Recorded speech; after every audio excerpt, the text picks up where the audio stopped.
was the British Empire Coal Company, expired. Now the miners, executive, done their best to negotiate a settlement and get a decent wage. The miners were making $3.65 a day, and they were only working 1 or 2 days a week. So times were tough. But the Presco were adamant, you know, there was no way they were getting a raise. And the president, I think his name was Slavin, he gave them you either take a 10% raise or there's no contract. Now the union executive would have none of that, you know. So then they walked out and operated on the old contract for 2 months. And as would happen, the company were ruthless. They cut off the food at the grocery stores, they cut off the water, they cut off the electricity. And, you know, 2,000 or 3,000 people were starting to starve. It was unbelievable that it could happen when you read about it. And the stories you read by independent writers, you know, they all jive. It happened. It's hard to believe that it happened. But, you know, the company decided to really put the guns to our people, and they hired, about 100, 150 men on horseback with rifles. They were called soldiers, but they weren't. They were thugs from the Halifax area, or somewhere up that way, you know how it was. But they ruled the roost. You know, they drove up and down. It was all in the Waterford, I should have said. And they drove up and down Plummer Avenue, and they were charging at people and scaring the devil out of them and threatening them and doing all kinds of. It was just intimidation from the early morning to the late evenings. You know, they even drove through schoolyards, threatening kids and scaring the devil out of them with rifles and so on. You know, so the miners, you know, they got together around. I guess it was around maybe near the middle of June or near the middle of May.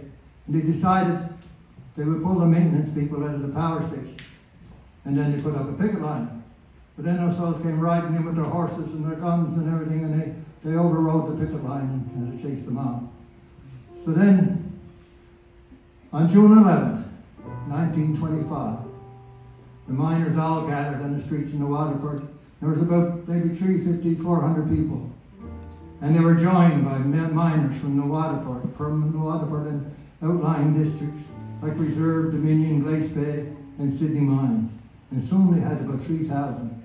And they marched on the water plant and the power station, you know. When they got there, there was a big fence with barbed wire across the top, and the horses and men were lined up behind, ready to charge. So it was quiet for a minute, and before the union executive could make their demands, they opened the gates and the horses charged through among the guys, shooting and hollering and screaming and hitting them with rifles, and it was a total mess. But the miners stood still. They stood fast. There was no way. They overcame the horses. They pulled the guys out the horses and gave them a good crack in the ear. You know, but in all that, there were some shots fired. One guy was shot in the arm. One guy was shot in the leg. Another fellow had a broken back. Another fellow had a broken neck. And there was all kinds of injuries, even with kids and even with women. And there was one shot that went through a fellow's heart. And that was Bill Davis. And that sort of calmed everything down. The guy was shot, a fellow miner. Everyone was heartbroken. And the miners vowed at that time they weren't going back in honor of Bill Davis. And they held fast.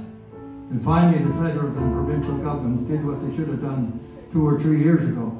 They came in and settled the whole thing and give the miners not a decent wage, but a better wage. You know, and everybody was happy. And the miners vowed at that time that they'd never work on Davis Day, and they never did. So to honor Bill Davis and thousands of miners who died in the coal mines, and you know, all just recently, I remember, I guess all of you have members of your families who died. I lost a brother-in-law in a simple accident in 26, who was very close to me. Broke my heart. He was a good friend. He was only 29 years of age and he had 3 small kids. And you know, I remember lots of them. While I was manager at 26, we did lose a few. I remember Charlie Lockie McDowell and Walter. I can't think of Walter's last name. Walter Graham. Oh God, thank you, Lord. And you know, so it was just, you know, so unbelievable. But a guy, you know, decided to write a beautiful song.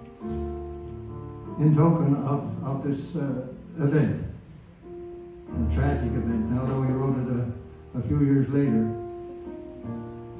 And Kevin Burke is going to sing for you now. It's a really tremendous song, and I hope you enjoy it.